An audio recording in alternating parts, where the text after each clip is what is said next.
Welcome to this week's episode of the Music is Therapy podcast.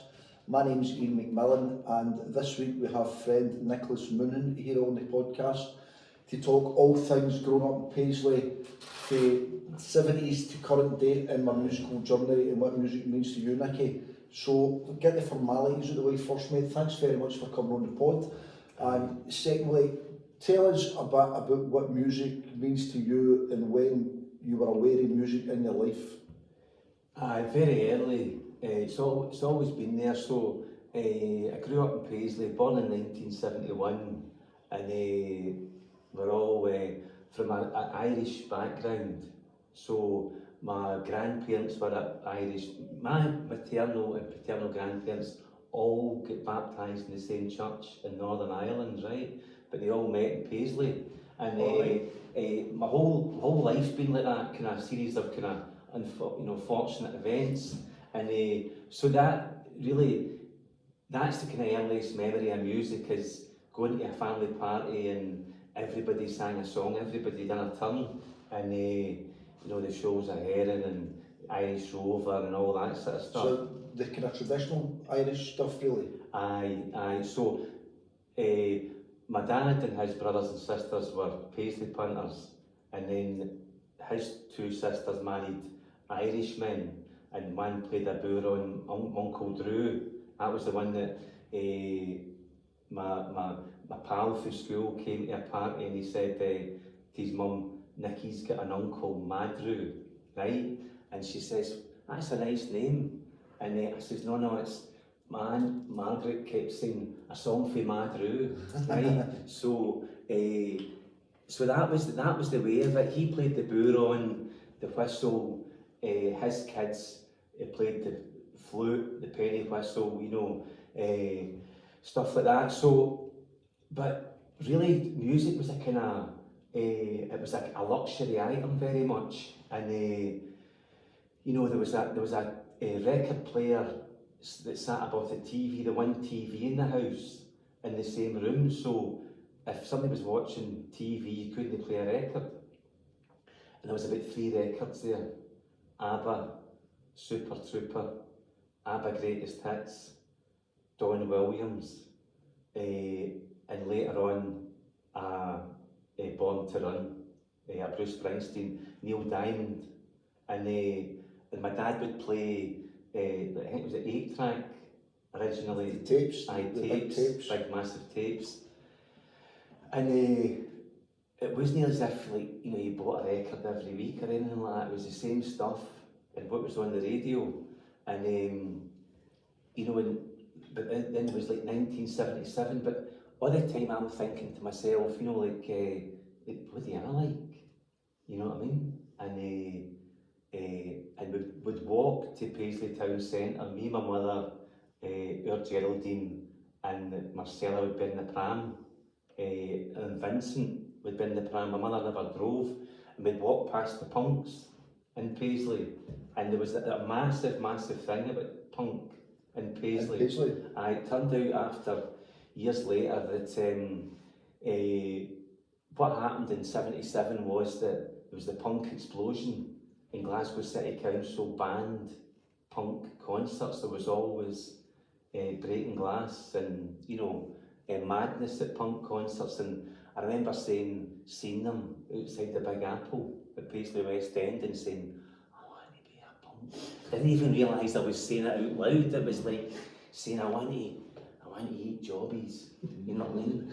I want to be a bad boy, you know what I mean? I'm going to admit to everything, Mum. And she just gave me a swipe, and don't be ridiculous. And it was an absolute forbidden fruit. And then I was like, I kind of talked her into, I like Motorhead. And she didn't seem to know anything about Motorhead. I get away with that. But I was amazed by these punks. But see the punk thing, we're of similar ages, right? So we were probably a bit too young for it, really. Mm-hmm. So I remember looking at the punks who were a bit older than me and being intimidated by them. Oh, aye. And I think the music was just noise at the time as Aye, well. It was not until I was a bit older I discovered the classic punk bands like the Clash and the Pistols and all. I love some of that stuff now. But look, but the punk's probably the last ultimate rock and roll rebellion, really. Oh, absolutely. It takes every box of rock and roll rebellion. But it set the thing up as well for the new wave and all that sort of stuff for post-punk. You know what I mean? It was such a time. But because of that ban in Glasgow, all the punks came to Paisley, and there was a massive groundswell of Paisley punk bands. There was the Paisley punks, and everybody played the Bungalow, and they played the Silver Thread. I think it was the Silver Thread. It's like a hotel now for well, I don't even know if it's still there, but they are Gowan Hotel. There was 2 or 3 really good venues, and you'd get into them and there'd be all the wires on the floor and all that. So that was me, maybe 16, getting into pubs. But it was a big, massive scene in Paisley, you know, live music and that sort of stuff, and everybody was in a band. You know what I mean? And my pal Rico, he got right into music. Passed away a couple of years ago with kind of aggressive cancer. But so he was my best pal from about 1979 to I got sober the first time in 1987, right? And it was one of the ones that, you know, I didn't think I could still be pals and get sober and all that. I was having to just change my life and all that. It was out of, you know, pure madness. My mother's like, you need to stop drinking, you could do your hires. But I suppose when you're so young, you must feel so life's over. Oh, totally, absolutely. I was like, maybe just get 5 jobs. Do you know what I mean? To fill my time. I fill my time, aye. But Rico's writing the music, and it was from the word go. He was saving up for a drum kit, in about music shops, in Virgin Mega Store on a Saturday, McCormick's, and he asked the guy, can I lay away and can I get that and can I pay that the day, and pasty cymbals and every delay pedals. His brother played the bass, but that was the thing that really opened it all up to me. My whole life, would have said to you, I'm not that into music, and then sang every word at the concert. You know what I mean? Was Rico the one that had his finger on the pulse before everybody else and was showing you the way? He was guiding the path. Absolutely, because he's a big brother Tommaso, aye, who was called TC, Tommaso Capuano, right? Like Top Cat, right? And so they called Ricardo RC. It didn't fly the same way, but Tommaso was the older brother that knew everything. He'd hunky-dory, he'd never mind the bollocks, greatest rock and roll swindle, he had everything. The Stranglers, the Clash. But I remember back in the times when I was on the street getting a peek through my mate's older brother's record collection. I used to mesmerise me. Absolutely. I used to be like, wow, just even look at the covers themselves. Absolutely. So the artwork was outstanding. That's right. Particularly punk albums in front of metal or they're into Hotwind or something like that. That's right. I used to always be like, wow, what is this world I'm getting a dip into here? And we'd say to him before he went out, he'd be going to night moves and Tiffany's. See how Jimmy talks about going to see Simple Minds in 1981 and Tiffany's and stuff like that. Tommaso was going to these things, and we'd say to him, can we go into your room? He'd say, aye, but Brendan, I'll kick you. Right? And we were very respectful, you know what I mean, taking things with the tissue sleeve, and putting it on the record player, and lifting the needle, you know, don't scratch Tommaso's records, and you put on White Riot and stuff like that, jump about, and the needle would jump, you'd be like, fuck. Do you know what I mean? But it was this whole new Disneyland world, going for, you know, I was one of 6, so there's always younger kids, set an example, help with the younger brothers and sisters, but going to Rico's house, you know, his dad was out in a taxi, his mum was maybe out as well, and there was all this music, and Ziggy Stardust. So Bowie's a big thing. I mean, Bowie's the ultimate artist, and later I watched the film and saw that he's an actual artist. So see, Rico was a creative, and went on to be an engineer and all that sort of stuff. he played commercial success with Gary Newman. We watched him in the telly, Gary Newman as kids, and taped the charts and all that, and watched it at the weekend, and he ended up collaborating with him in this Crazier. So it was such a melting pot. I mean, as I said before, you know, Jerry Butler, the actor, lived up the road. Right. You know, we went for a rolling sausage in 1990, and Texas were in the cafe eating a breakfast as well, you know, because that was just the world we grew up in. So looking back for things like this, my musical life, it's But you see, Glasgow, Paisley, the west of Scotland, and Scotland in general, we're very musical people. aren't we? And you said there about, when you get creative types, you Bowie as an artist as well. Aye. Sometimes you'll see a guy and you know him as a singer, Aye. then you look at what else he does, and he'll be a filmmaker, he'll be an artist, he'll be a clothes designer, he'll have loads of stuff. I think that creativity comes out in various different avenues. It doesn't just need to be their music. And there's some of them successful at music, but their preference is painting. Absolutely. John Squire of the Stone Roses is probably the best example of that. He's probably likes his painting better than his music probably. That's right. Plus, so guys like that are brilliant. You know what I mean? And it's as though they don't get the same labels that us normal civilians that work 9 to 5 get. Like, I am a house officer, I am a whatever, and that's what I do 9 to 5. They just live their life with these parameters. That's right. And they just do what they seem, what creativity's flowing in them. They just address that and they just deal with it. If they feel that day they want to design a t-shirt, they design a t-shirt. If they're writing a song, they'll write a song. If they get an idea for a film, let's make a movie, let's make a short film. And there's something quite inspiring about that, where I think punk rock did it best, where people who didn't even necessarily need to be that talented had a go at it anyway. That's right. And they were creative with their clothes, their look, their whole lifestyle and their music. And it's about being individual. The clothes always went hand in hand with every kind of subculture, working class type of way of life. It's always been about the clothes and how well turned out they were. And I don't know if that's the same. A pal of mine was saying he was at the jobs fair with his boy for Ryanair, and they're just absolutely booming. I said, but everybody's taking a bath. Folk are getting an absolute financial hiding now, and they're booming. What's that about? It's apparently it's the culture now. You know, we'd have just spent the whole tank in the pub Friday, Saturday night and tapped to Sunday. They're not doing that. They're not going to pubs, nightclubs. They spend their money on experiences. And I was at the Simple Minds gig there at Bellahouston Park. I met Joe and Leanna. I know Leanna. They're going to see Simple Minds in Verona the following week. And this is what people, young guys, young folk will go to Barcelona and see a band. Maybe have tickets for Coldplay in Barcelona and go for a long weekend or a Ryanair flight. And it's a much, much bigger thing.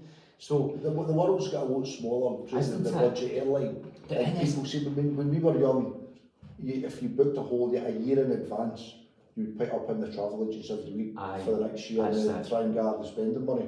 Whereas nowadays they're just booking it without knowing how they'll pay it, and they'll just get there and they do it. And you made a point there about when we were young, Thursday, Friday, Saturday, Sunday's fair game for being in the pub. If you can do the whole lot of them, you do it. And to me, there is some about when you're young, you should be kind of carrying on that way in some respects. And I know that young people are living a far more positive, healthy lifestyle now, and that's to be commended in some respects. Right? But to me, I think, youth is sort of meant to be a wee bit hedonistic, I think.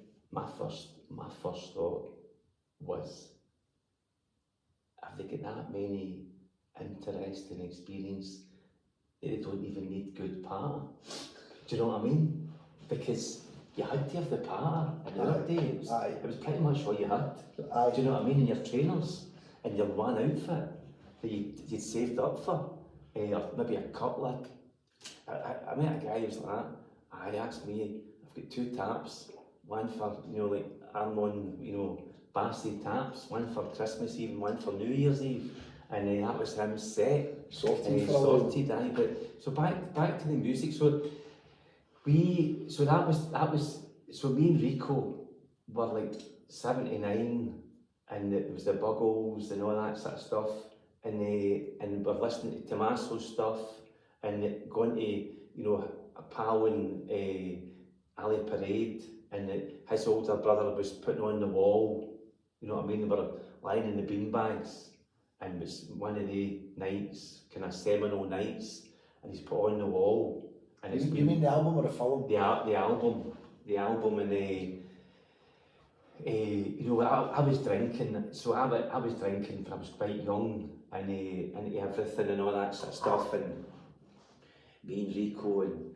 I was telling a pal of mine wrote a book, Seamus Conley, and the second book, it featured around Live Aid, the first one, and he was saying, pals of mine that have read the book, going to hold up the book and tell us about what you remember in 1985 Live Aid. It was 40 years ago. 40 years ago, aye. So Black is the Colour was the first book, and then Death Before Revenge is the second book. The great guy, he's just our age, Seamus. We're talking about things he did as a youngster and all that. He says, I know, hitchhiked to Switzerland to go skiing for a week, you know that. He says, I once tried to walk it for Knutsford Services with a pair of patent shoes and the chinos, a bottle of Tizer on a Friday night. And he did do that sort of stuff, but it was the new wave.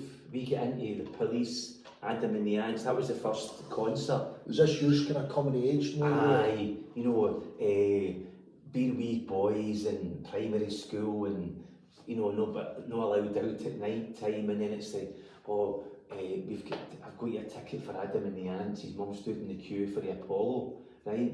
And later on, I got told that it was Alfred Polo that started the Apollo, right? And that was why it's called the Apollo. I didn't know that. I know, it was one of these, you know, if you want any more useless information, a few other bits and pieces tucked away, right? You'd be surprised.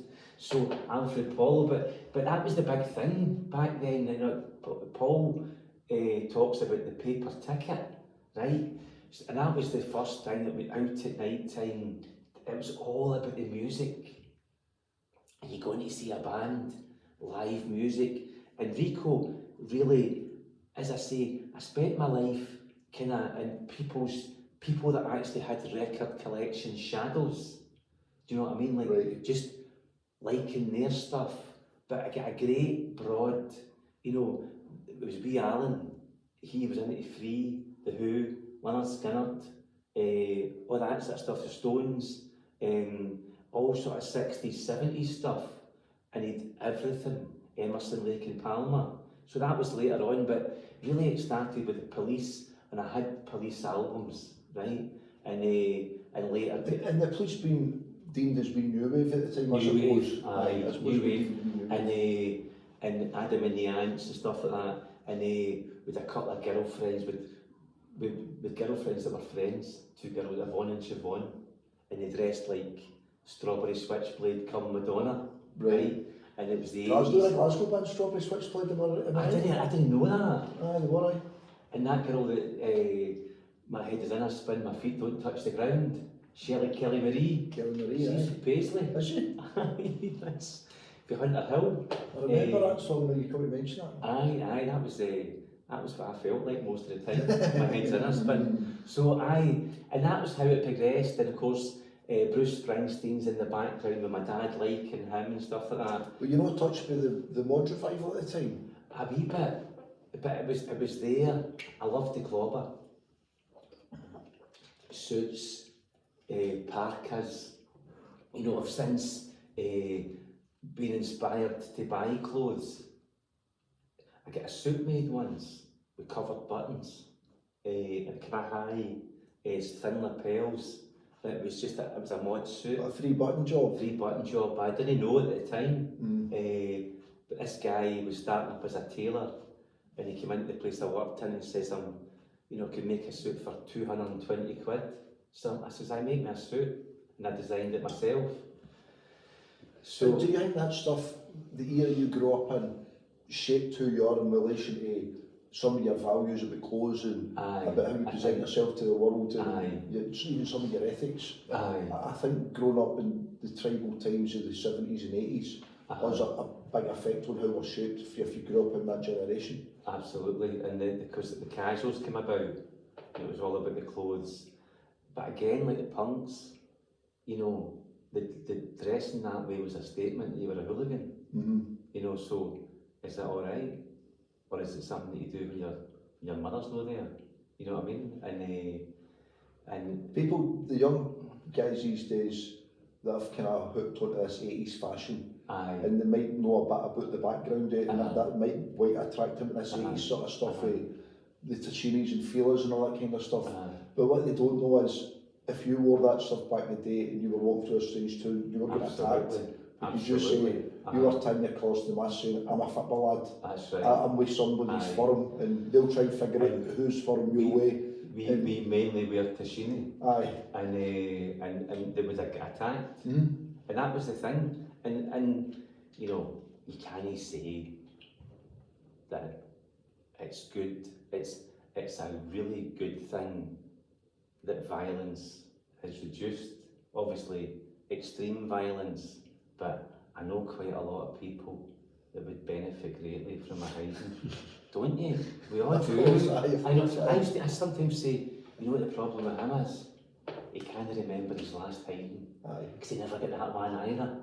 You know what I mean? But and I know young guys who we're friendly with in their early 30s or whatever, and me and my mates will talk about how maybe cheeky they can be online or even in person sometimes. Well, do you know his problem? He doesn't know what a punch in the mouth feels like. That's right. Because he did, growing up in the 80s, it's only in retrospect, looking back, you realise how tribal, how violent it could be during the 70s and 80s, and you were taking your life in your hands wherever you went, but it was character building for you. That's right. Do you know it was character building? Ecstasy arrived in the 80, like 88, 89, and I remember going into clubs in Glasgow, you know, full of anxiety and all that sort of stuff, and you get told, don't look at anybody when you'll get battered.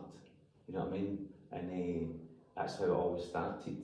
What you're looking at, and that was, we never really knew Jerry Butler, but then he was pals with a guy I knew, Diarmid, and they had a club night called Colours in Joe Paparazzi's. Right. So, but this is me. So Jerry Butler was running clubs at the time? I was a trainee lawyer. So was he a bit of face about town even before he was an actor? He was like the worst person to be with if you were out looking for a girlfriend, because say, you know, normally maybe she's going with him and she's free to talk to and all that, they all wanted to go with Jerry, right? But they it was in the Joe Paparazzi's, you know, in Sucky Hall Street, and that was a kind of but actually that's house music. But so that's. So were you there at the very start of this house explosion then, and when Ecstasy came out of the tune then? A wee bit, but kind of inadvertently. I've never been that much a impresario or a kind of, you know, I was mainly just along for the ride, having a laugh, and when I look back, it was like, you know, pure gonzo journalism. You know, everybody was there, and you're talking to a guy and they're like, that's so and so, and you're like, I say, what, is he a musician? But everybody was, you know what I mean? Well, I suppose the house music aside, about that time in the Glasgow area, you'd have had a lot of the postcard records bands cutting about, the Aztec Cameras, Deep and Blue, I know they were in postcard records, Deep and Blue, Delamice, Orange Juice. Because I remember a time where, you know, people would say they were in the Manchester scene at one point. I remember just prior to that, when I was at school, people asked, what you into music-wise? You go, I'm into Scottish stuff. And there was all these Scottish bands, everybody were into Hipsway, the Big Dish. Jesus and the Chain. The most obscure Scottish band you can pull out, you were a bit more higher up the hierarchy. That's right. But there was all these great Scottish bands going about at the time. Orange Juice was brilliant. And we had a big impact on the music scene at the time. Was the Bungle and Paisley all quite big on that whole postcard records thing? Oh, absolutely. Everybody. It was all about, you know, what's current. Bands would play. They would go round the circuit, you know what I mean? And I mean, it's like that today. I keep always go to the, what's that band I go and see all the time? I can't remember their name. The ones that play the ska music. Is it Pork Pie? Pork Pie? Pork Pie. I'll go and see them in the bungalow, St Luke's. And if they pop up someplace else and it's handy enough, go and see them there and get a cracking night. And you always do get a cracking night, and you see the same folk at the concerts all the time. And that's a dead. Anybody's welcome, and it's a tribal scene. That's right. What I like about That's that kind is you'll go and you can see the guys with the Cherry Dr. Martens on that That's have been, right. you know, they've been doing that since they were 12. Correct. Do you know what I mean? You just know that is their thing. Big massive belly, you know, Aye. like the braces. Aye. The braces are a wee bit kind of, you know, belt and braces. Aye, but that's it, and this is the thing about music, it's always about the community. You know, there's always an attachment to a group, sort of thing, a group of people. As you say, it goes hand in hand with the clothes thing as well. When you're young, because you want to grab yourself and be part of a tribe or a clan of some description. It's a scene, and you want to submerge yourself in as much as you can. See that? See, you're talking about, you know, the Acid House came first, and then, you know, Dave Slamming was having nights and all that, very much in its infancy. And folk would say, oh, do you know the Slam Boys? And they're like, no. You'd go to nights and they'd be like Acid House, and it was intense. You know what I mean? The air hung heavy with all kinds of smells, right? And there was that kind of, this could kick right off. There's a madness to this. I agree, because I think it's kind of pitched a lot of the time now. This big summer of love thing, as though everybody sort of embraced each other. It was all the shoplifters that were there off of Duke Street, and you're getting into the club and it's like, why buy these glasses? Like with normal glass in them. You looked like a sort of kind of intellectual, and guys with like the haircut, you know, the curtains hairdo, and these glasses, and but there was a shoplifter, you know what I mean? But with all the gear, and then of course people were selling stuff. It spawned a whole kind of career path. As soon as there's a pound to be made, it gets corrupted. That's it. And I think as soon as those guys in there punting it was part of the whole scene, let's be honest. As soon as people were making a pound note of it, it brought a darkness about the place. I remember loads of nights there was somebody getting set about in the toilets or somebody getting stabbed outside because they were selling stuff they shouldn't have been selling in a certain place or whatever it might have been. It was thingy, it was a wild time, and people made a lot of money, and then they had to protect it. And the guy in the door was getting a bum to let the stuff in. The guy with the licence, he was somehow still making money, but everybody drank water, you know what I mean? And folk came and went, and at the same time I was, you know, having to go to my work and get a living and all that sort of stuff. And I lost my first business. Just, you know, I was too young and it was too wild. But this time I'm back on the drink and, you know, exposed to everything, you know, that a person like myself is, you know, very, very open-minded. Very. Was your lifestyle no matching the responsibility that came with it? Oh, I know, because I went for like, I got 5 jobs, right? And then getting to the point where I could start my own tyre business, right? In the premises and all that sort of stuff. And then like having a wee bit of a kind of lull and then taking a drink and just turning up the first morning in the new year, like with a massive hangover and no money, saying to my dad, can I get £2 for petrol to get to my new business? He's like, what? How come it? You know, and it's like, oh my God, and it was just a disaster, a total and utter disaster.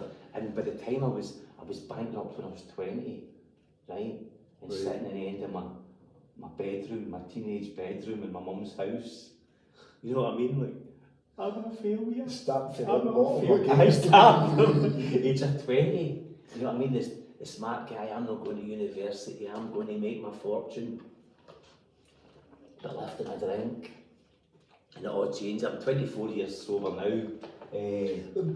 Was that stuff quite problematic for you from a young age then? Oh aye, I'm a guy that can't take a drink in safety, you know, like an Eskimo or a Red Indian or an Irishman, you know, or whatever it is, but you know, I can't safely predict when I'm going to stop when I start drinking. It's one of the things. It's you know, 24 years later, it's you know, I'm still sober, and it's the greatest achievement I've ever made.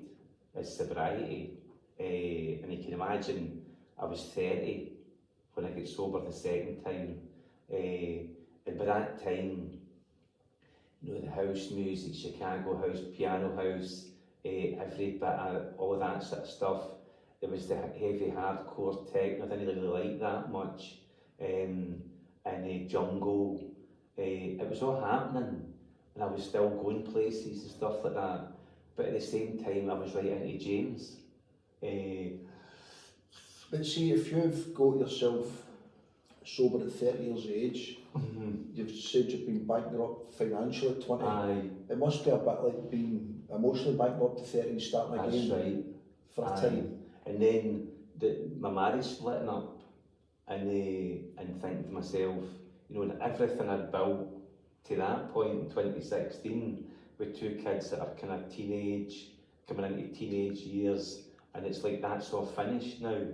And I was driving from the family home back to my mother's at 40 something, say 45, 46, and thinking, who's going to love me now? Where am I going to live?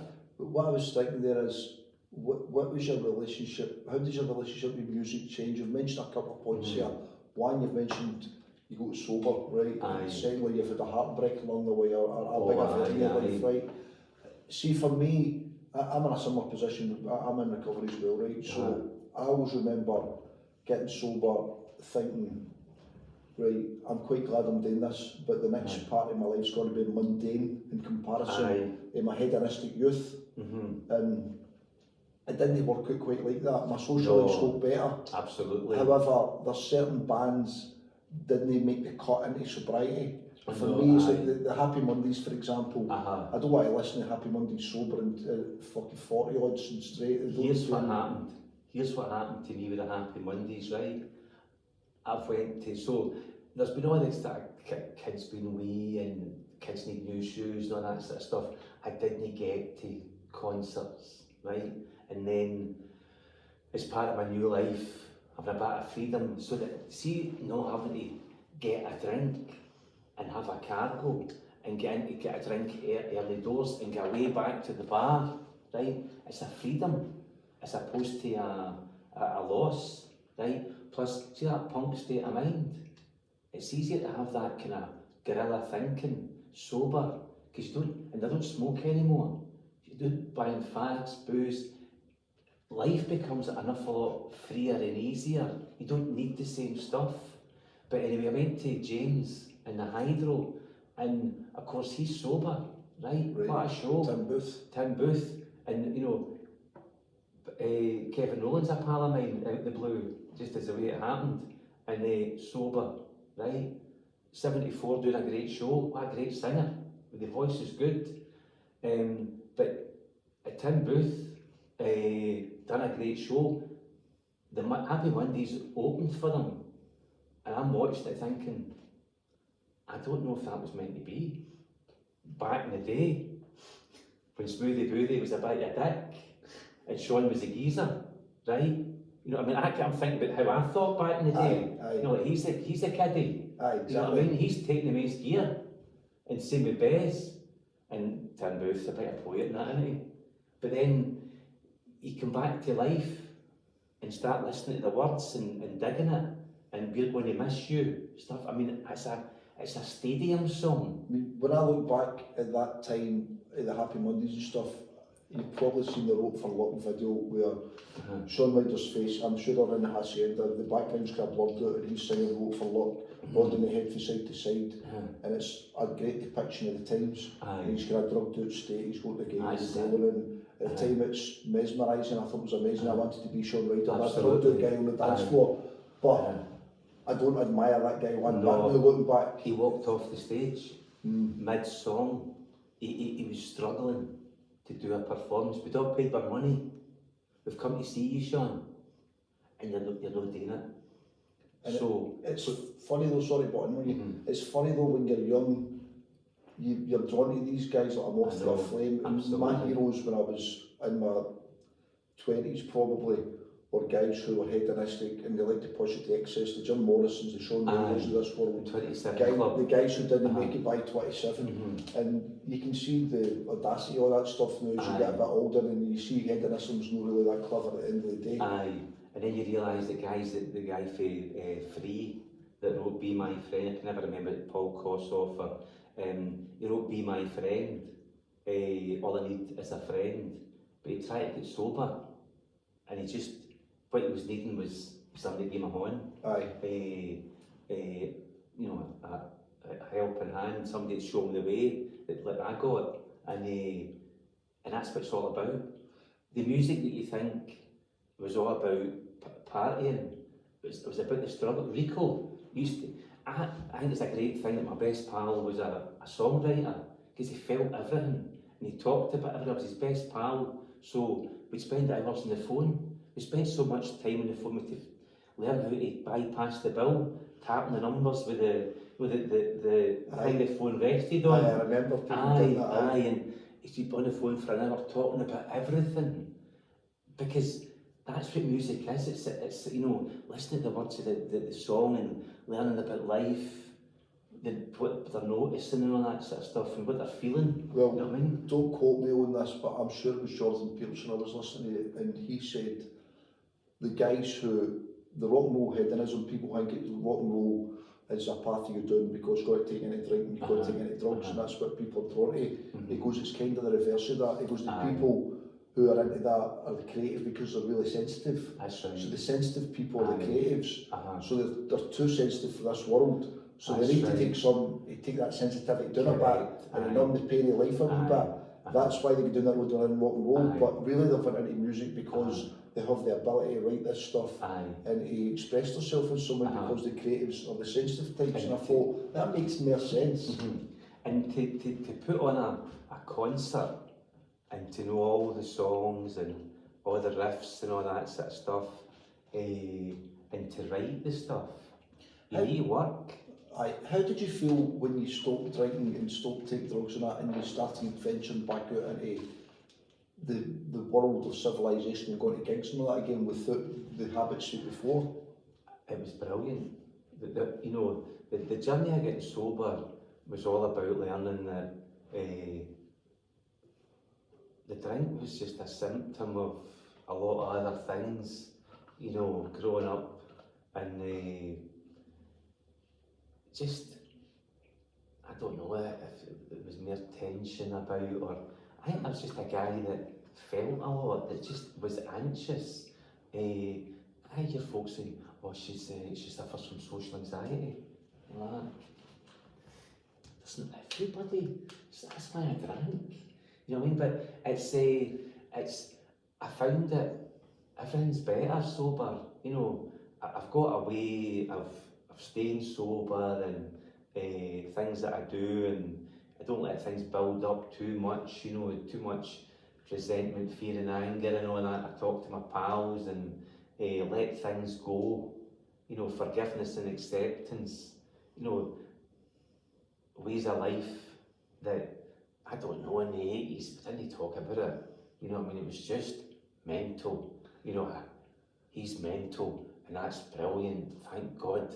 And men were supposed to live up to this stereotypical idea of being masculine in every department. Aye.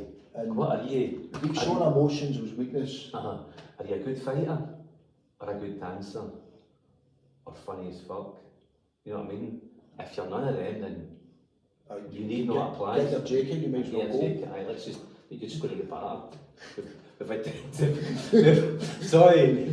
identified you as a weak link, and we're now going to have to give you a right good kicking. Do you know what I mean? Yeah, and I actually lived in fear of getting found out for being a dick. Do you know what I mean? You're like, just the patter just slipped a couple of notches down, and you're like, he's after a boring bastard. Let's bar him. Do you know what I mean? See, in reality though, I suppose all people must feel some intimidation entering the world of adulthood and going to nightclubs. They must feel some intimidation, first girlfriends or going into the world of work. You know, that stuff's pretty normal, I would think. Although when it's happening to you, it doesn't feel normal. It feels as if you're the only person that's ever felt that emotion. Because neighbours are sharing with each other.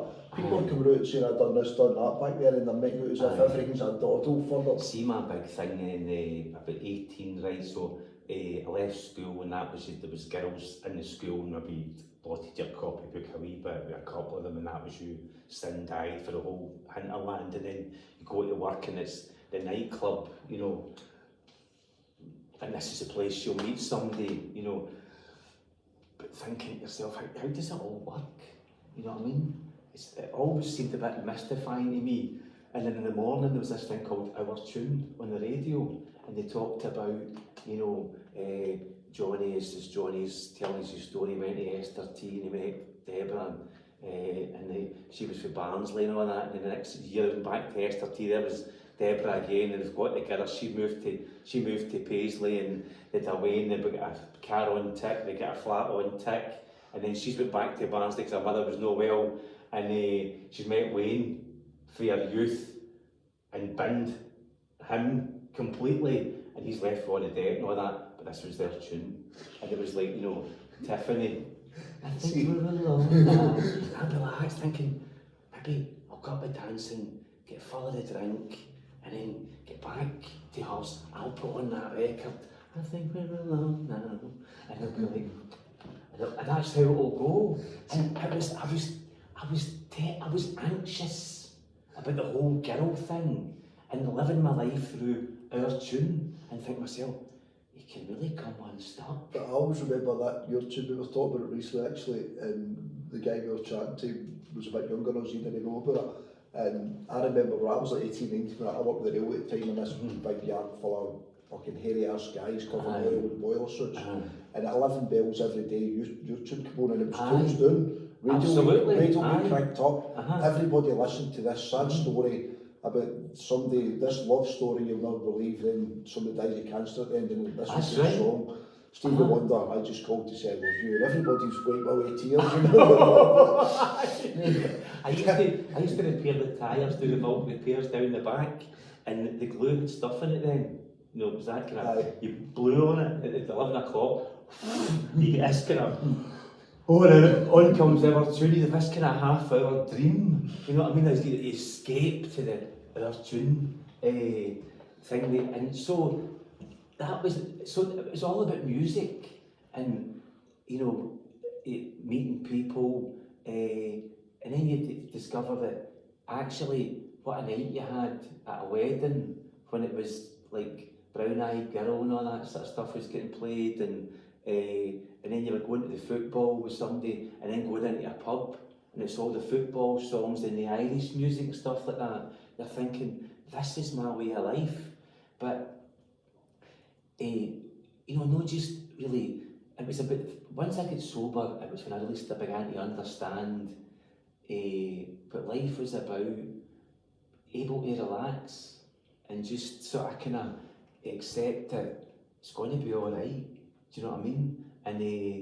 And that was by that time, it was a real eclectic mix, and I liked so many different types of music. And then with that kind of YouTube thing, you'd search something up on YouTube, and then it would start giving you suggestions. You know, you would look up and think, I remember finding a record, Emmylou Harris, and then Joan Baez, Diamonds and Rust in the Bull Ring, and then recently seen the film with Bob Dylan. You realised they were all pals, they were boyfriend, girlfriend, and searching it up. The next thing, it's playing all this music from your past, you know, and it's brilliant because you realise, I think, you know, everybody is always asking himself, who am I? What am I all about? And, you know, what is it that I like? And what sort of guy am I? And, you know, you look, listen to your pals and maybe take a shine to a different, talking to a person, and you think to yourself, I'm like him. You know, we're kind of similar. Stand-up guys that is, you know, we're not like, we want a partner. We want somebody to love and be loved and go to your work, pay the things off, have a nice surrounding. Now it's just a speaker. But I mean, back in the day it was like a hi-fi, a good hi-fi. Have things in your life, you know what I mean? See, and go to your work and... If it's what I felt when I got sober was there was like you get a far better sense of who you're there after. Correct. Because you stopped copying other people and Correct. emulating other people, and you go, well, this is what I like, this is my opinion, and when your self-esteem gets better and some of that anxiety disappears, you got the ability to say, no, this is how I feel, this is who I am, and your self-esteem increases because of it, and you're able to be a bit more authentic. That's right, be a friend amongst friends and realise, and I've met that many people that are sort of kind of supposedly lofty people, but because, you know, because you've achieved sobriety, they're talking to you with a kind of keen interest, like, well done, you know. But I suppose if you've, looking back on your youth as you've described a bit, Nicky,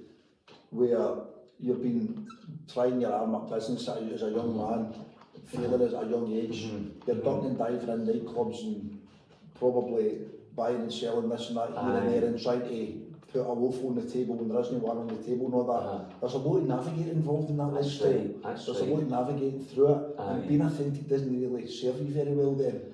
It's about putting the mask on that's going to get what you need there and then. Thinking your defects of character is what's actually making it all work. And then realising that, you know, saying a prayer is actually a great thing to do, and realising that the universe wants you to do well. You know, if you just stop thinking ill of yourself. And you can see how you're a bit like you're the architect of what you're in misery before, because how you're living. I was, so in 1999, I was coming to the end of my drinking, my final drinking night, and I've been in the Firebird pub in Kelvin Hall, and I was going with my girl, and I mistook her for Lindsay. I didn't know Lindsay was her name, right? But I've said to Lindsay, I've went over to Lindsay steaming and said what I said to them all. You know, fuck gauses.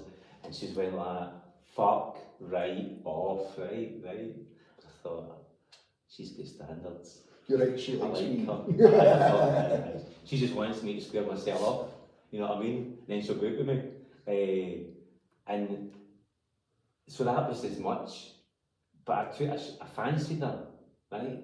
And then for years later, I wondered, you know, it's that times when you end up single and you're like, who's going to love me now, you know what I mean? And the story of my life, I write a song about it. And I always thought about this Lindsay, right? Coupled with all that kind of our tune mentality of romance and is it going to pass me by? Is it, do I need to go to Esther Tea to meet the one and all that? That was that song, Wide World, Restless Eric.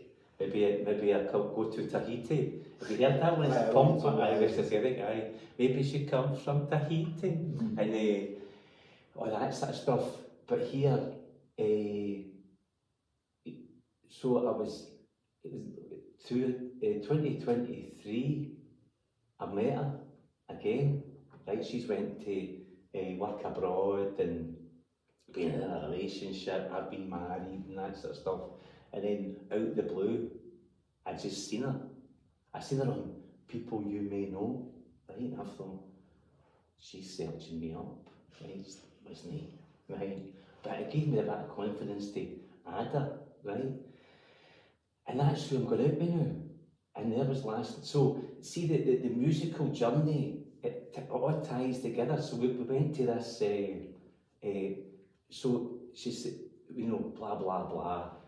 She chucked me, right? I just took the chuck and they bother, right? I was like, she'll be back, right? Because we got on that well, right? It was just like, nay bother, no worries, right? And I was doing a marathon with David, her neighbour, and says, any money, it's, oh yeah, how's the marathon, right? I said, and then finish the marathon as a message, right? But she says, I'm going to Bruce Springsteen. I'd always wanted to go and see Bruce Springsteen. And she says, I just think this might be the last chance we get. It was through in Murrayfield, right? And she was shivering. Of course, I'm the first day. I'm like, I'm fucking going to buy a jacket off a drunk guy, you know what I mean? I was thinking, what do you do? She's shivering and I might be chivalrous, right? And I've went to, I really remember, there'll be a merch stand. I went to get a hoodie for the merch stand came back. So it's all about the music, but I gave her the hoodie and she's put the hoodie on and she's looking at me like, fucking nice touch, big man. I'm like, this one's getting told and retold, right? And I was like, it's like fucking our tune. Do you know what though?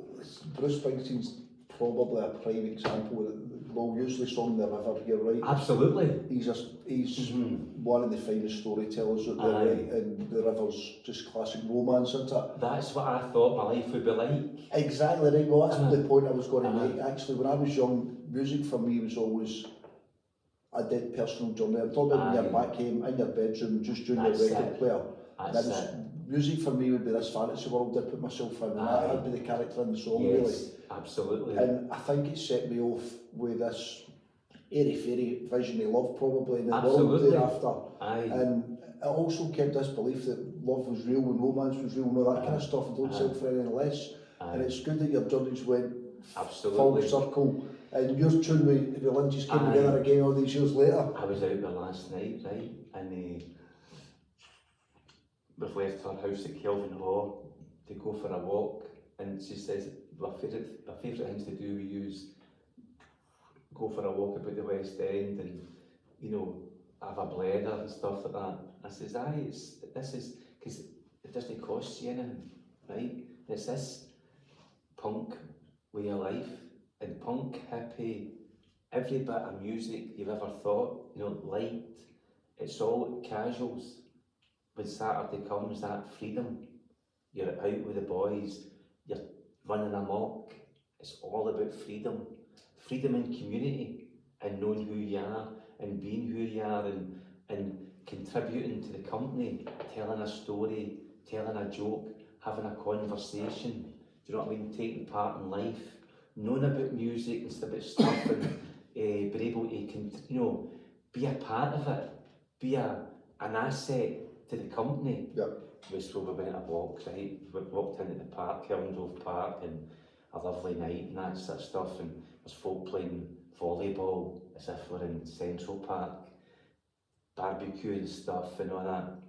All in the West End. Only in the West End, aye. Get the Paisley Boy and all that sort of stuff, and you know, not been found out yet. Passed myself off as a genuine Indigenous West Ender and that sort of stuff. Think that I am anyway. And she's went and sat down, and this guy walks over. I was talking away to her. I looked up and I realised that it wasn't somebody with a speaker. There was a solo violinist busker, right? And he was playing. Right, he was playing their tune, right? He was playing the theme tune, but it wasn't that. He was playing like Once Upon a Time in America and a theme for The Godfather and stuff like that, a violin. And I just wanted to say, it was one of the moments of that, I organised that. It's a pal of mine. It's a pal of Willie's. I just says to him, I'm going to take her for a walk tonight, you know what I mean? And it was just magical and so natural. And it was about the music, a guy playing music. And obviously I knew last night I was coming here tonight, and this isn't my first visit into music as therapy, right? And I thought to myself, buskers, what about the buskers, the guys, because all the times, the nights out, walking through Dublin, walking through a city, I was in Malaga, and there's this big heavy boy, obviously a kind of musical student, and he's singing opera. You know, the one with the guy, blind guy, but Andrea Bocelli, the sort of stuff he does with the Sarah Brightman, just walking back for the beach and the guy's singing busking opera, and you're just like giving him a paper money, you know what I mean, for being a busker. I thought the whole world's just turning on music. It's amazing how the right song in the right moment absolutely affects someone though, and there is a soundtrack, and that song will stick in your mind forever. Absolutely. And particularly, I don't know, say you're at a funeral and there's a song played at the end, it will always remind you the sentiment of that moment. Or a holiday, there's a song there. And sometimes it's a weird word, doesn't need to be a type of music you're into or a favourite song. It just meets the moment perfectly. It just comes head on. I've been talking about getting back into the house. I think we're coming to the end of it. That curated playlist, you know, and it's We're Going to Miss You, Getting Away With It, All Messed Up by James, The River, Bruce Springsteen, Tougher Than the Rest, Holidays in the Sun. That was that punk all day, and I was thinking I was no well, right? I was really no well. The Stranglers were on before them. I was that no well that we arrived for the second part of the Stranglers set. I was trying to being sober, I had like one supplement too many, right? I think that I was the only guy at the punk all day that was suffering from ashwagandha poisoning. Or maybe it was Punk Ali, right? I don't know. Or maybe it was the Maca route, didn't agree with me. I'm a bit of a sucker for the supplements, but Holidays in the Sun came on and I just was completely cured, right? But anyway, this playlist, I've been in the early days of this new heady romance. That's the culmination of every broken heart, every failed relationship. It's like, this is the one now. And I've had that many experiences of thinking that this was the heavy goer, that you just know, and it's the girl that I wonder what happened to her, and then meeting her, and things working out for Nicky when I've had years of, is it really? If you can go wrong, it can also go right. That's right. I went for this cracking date with her, but I was going to kiss her for the first time, right? I didn't chat it, right? But I still went up the road, feeling pretty gallus, right? And I've just pressed the first song, and YouTube does the rest. The same way my pals have always done it. They've always had the playlist ready, right? They've had the record collection, and I've had the fucking empty cans. It could have been it could have been a record collection, right? And on came Tougher Than the Rest. That was the first song, and I just sat there thinking about everything, thinking about me, my life, what had happened, where we'd got to the day, and I liked myself. See, your music taste sounds quite eclectic. Very, eclectic. Open-minded. If I had to put a gun to your head, have you got a favourite album? Favourite band even? I think Pink Floyd is the kind of enduring. There's a lot of class. I mean, I really like David Gilmour, and I'm kind of more of a David Gilmour rather than Roger Waters kind of guy. You know what I mean? And David Gilmour was a brilliant album. See, I think that's dead interesting you're saying that though, because for me, Pink Floyd, when I was young, had the reputation of, if you're into smoking dope, you're into Pink Floyd. And there was a connotation with it there. That's and right. They had this reputation of being a band that you were into if you were getting mad with it a lot. And for me, when I got sober, I didn't listen to Floyd for a couple of years probably. Absolutely, but now, I love Pink Floyd. I just see them for their music now. I don't even identify them with drugs any longer. Again, the freedom of being 13, 14, and then being sober, Live Aid Part 2, and just the songs being played. Comfortably Numb is a big song. I would have that at my funeral, right? Mother, huge tune. They're all on the playlist. They're all kind of popular out. Mother's a personal one for everybody. It's got a mother, I think. Aye, that's right. It means Aye. different to me than it does to Aye. you, because your relationship with your mother will be different to mine. And I Aye. think it's an absolute classic. Fletcher Memorial Home, the pool of politics, and I've been house music in the party generation, repetitive beats, and it all followed on for like the miners' strike, flying pickets, and then travelling support for football teams, going to parties, going places in cars, being disaffected, high interest rates, unemployment and all that sort of stuff, subcultures, terracing football, and then on to the club at night time, people making money, people organising raves, selling t-shirts with refreshers on them, enjoy cocaine,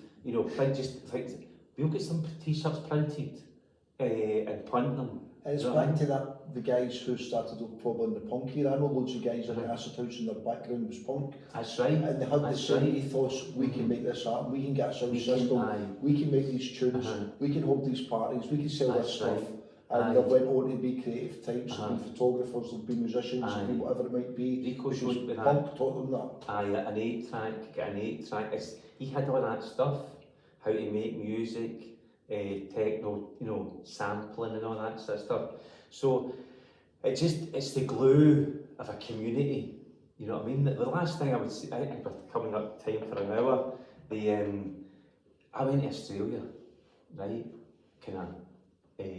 after I went bust, kind of wandering lonely as a cloud.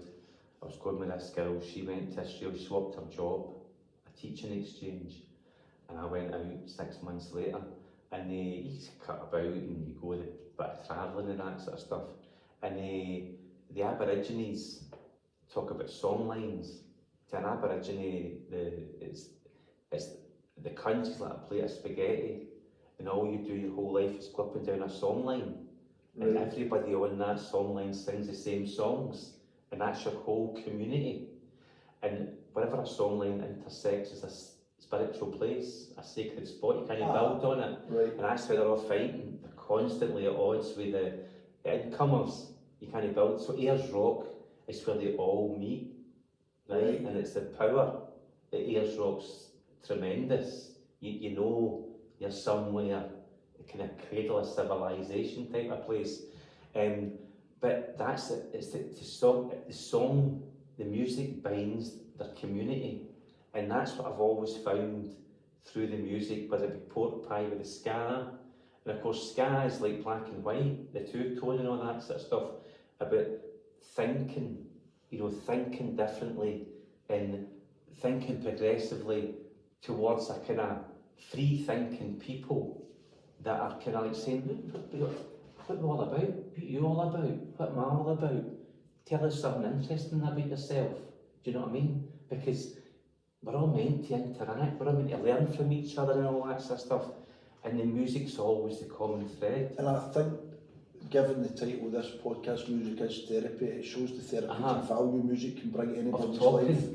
Where you can talk about music, music can make the world seem as if it makes more sense to you, but also brings you together as a community. There's been some of my favourite moments in life. If you ask me when I'm at my happiest, is when I'm in a concert. Absolutely. There's a big tune playing, every single body in there singing along, and we're all in unison. That's right. And it's unity for that 4 minutes or whatever it might be.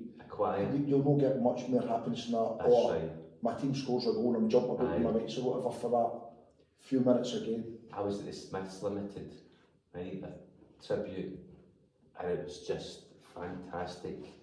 You know, this charming man comes on and you're back in 1985, you know what I mean? And I didn't have a mortgage in 1985, do you know what I mean?